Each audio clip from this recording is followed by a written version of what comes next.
All right, hello there, everyone. Brock Beard from lastcar.info here. I know this video is a little bit, are we live? Okay. Is it still loading, right? Okay, I think we're good. It's loading a little slow here. Hopefully we're still good. Brock Beard from lastcar.info here. I know this video is being posted a bit earlier in the day, but of course, if you're watching this later, certainly invite any comments in the section below here. It's definitely thinking about everything that happened from last weekend and talking about yesterday. I think there was one subject in particular that I didn't really broach in that, and I wanted to make sure I kind of talked about that in this sense too. I believe that another mitigating factor that perhaps needs to be understood as to why the media ran with this story as much as it did, and again, not everybody in the media, but those who did in that particular case. I think one thing that's very dangerous in the media landscape right now is that there is a severe curtailing in the ability of people to actually disagree whenever some story comes out, especially when it is one that, again, has a racially charged component. And when you have all this other stuff going on, and it may seem like a story like this is, it's like, oh, this has to be true because there's these other things that are going on at the same time. I think that a big issue here, perhaps, and again, I don't know all the facts on this, but at least what you see on social media, I think that there's a serious problem in media in general. We're seeing it in NASCAR media, where nobody is allowed to raise any concerns when a story comes up like this. That everybody has to just kind of fall into line on the same subject. And I think that this is a particular problem. And the reason I think of this is, for those of you who don't know, one other thing, I don't really talk about it too much on here. Another thing I'm interested in is disaster analysis. I grew up studying the Titanic disaster and trying to understand the sequence of events that lead to a catastrophe that perhaps it's like, okay, well, they should have known that this was going to happen. This is a catastrophe somebody had to understand. And I think when you look at a lot of different disasters over time, a lot of times what happens is people are fearful to raise certain concerns, or they're not as thorough in disagreeing with somebody that's a superior above them, or somebody that maybe has more experience, or somebody in a position of power. If you want to see a particularly intense example of this, I'd recommend HBO's documentary on Chernobyl. It is extremely harrowing, not for the faint of heart, but I think it has an angle to it that I think is particularly relevant right now. And okay, it may sound like something extreme, working on a nuclear reactor in one sense, and the other one where you're just publishing stories. But in both senses, there could be some very real harm when you aren't allowed to listen to dissenting opinions and you're fearful of even raising any concerns. I think back to the originally scheduled date on with this race when it came up on Monday, and obviously with all this groundswell going, I knew I had another obligation that day, but I felt so nervous about not being there during the whole thing, and it's an important thing. I mean, I had to take care of it, but I was so fearful as to what my silence would seem like that I put that tweet out and I said, look, just because I'm staying silent on it doesn't mean that I'm taking a stance on this or anything like that.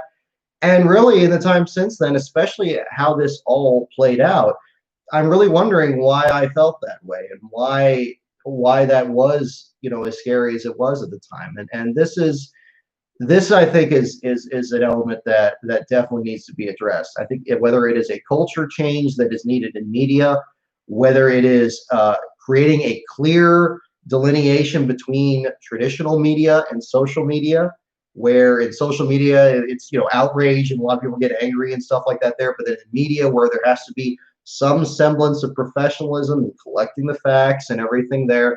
Hi there, Black Lives Matter. Welcome, Benjamin too. Welcome aboard on here. Sorry this video comes across too seriously here, but obviously everything going on being what it is. This I think is a tricky part in all this, and I think that this is something that I don't know what the proper solution is, but I do think there needs to be an openness to be able to raise concerns without worrying about being labeled as this or that or anything else. And now when I say this, I want to be very clear. I am not excusing on the same side somebody that is going to go out and deliberately trying to just say just completely outrageous stuff to get under somebody's skin or something. If somebody's going to use racial epithets or something like that, you know, that's okay. That's beyond the pale. I think we can all pretty much agree on that. The problem I have though is when a typical concern that may be about a racially charged situation like this one, or even something less than that, that maybe just has a lot of buildup behind it, and somebody goes out and says, "Whoa, hang on, let's find out what's going on here and really get all the facts." These days, I believe that in many cases, I mean, again, this came up in some of the other interviews from Bubba Wallace, you know, where, and again, it's not his fault at all, but where you have people that, you know, they're saying like, okay, well, if somebody raises any concern about this, somehow, okay, no, no, no, you're one of them. You are this other person. You are a person that is racist, or you're this, or you're that, and then that person just shuts up and they don't say anything. And then the real danger, of course, is that we don't have those dissenting opinions. Something like this happens, and it damages everybody.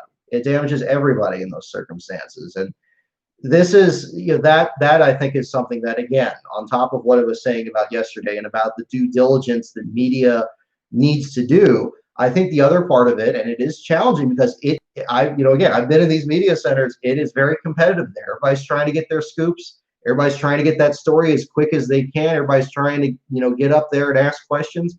But I think that, you know, everybody needs to be able to be open to like both sides of it. I think media is at its best when we hear dissenting opinions on this versus the other.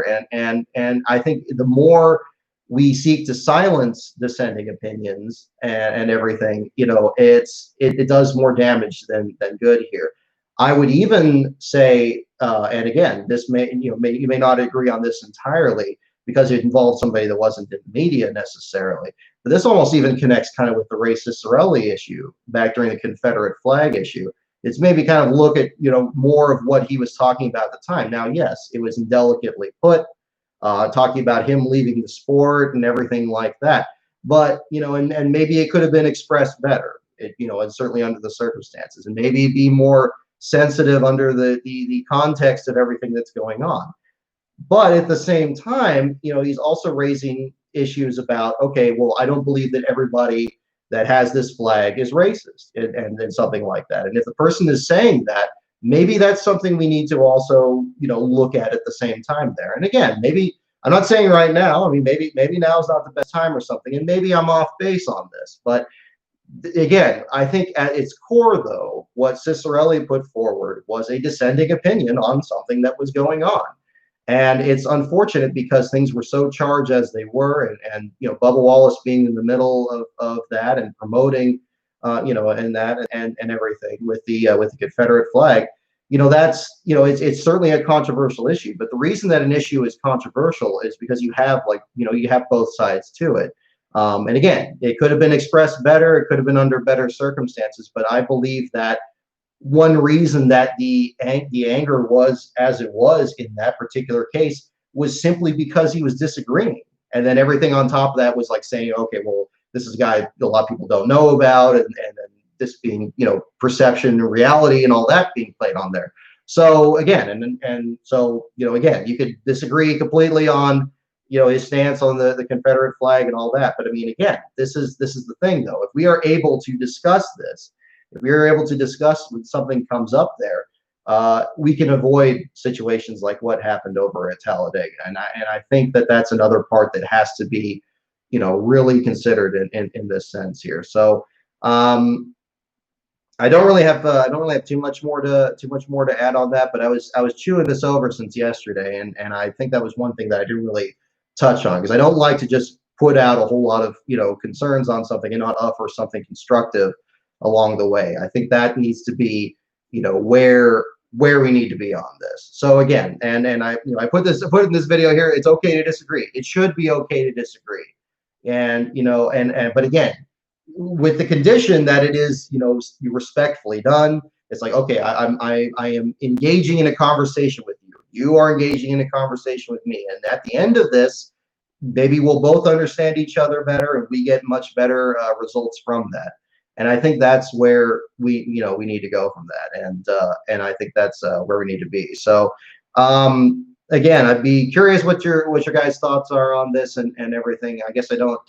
This video is definitely kind of um, a bit shorter on that subject there, but I'm definitely interested in your thoughts on this, because again, I think it's very important as we look at what lessons, in the media and outside of it and everything, where we go from here. I think that that is another thing that needs to be taken into consideration, because again, sometimes, and again, there's risk in there as well. I mean, if you raise a concern and then it turns out that it's unfounded, I mean, that happens too. But it's another consequence of being able to raise questions and have a debate and really understand a story when it comes up. And I hope that that's something that's going to be more positive in the days and weeks ahead here. So I don't want to make everything about all this stuff going on here again. I hope you all are staying safe and everything's going okay. We're going to do some more positive videos here on the primary channel and everything, but I definitely want to put this out there, because I think the most important thing in this is to find something positive from this and work towards it. And I think, again, the more voices we hear and we give them a chance to be heard, and then we work with that, I think that is going to be one of the best ways to avert a situation like this. And I think that that's something that we can work towards going forward. So again, thank you all for tuning in. I know it's a bit of a short video, kind of a weird time to do it here. But if you guys have any questions or any comments on this, certainly invite it down in the comments below, and we'll do some more stuff on the other channel as well. So thank you again for tuning in.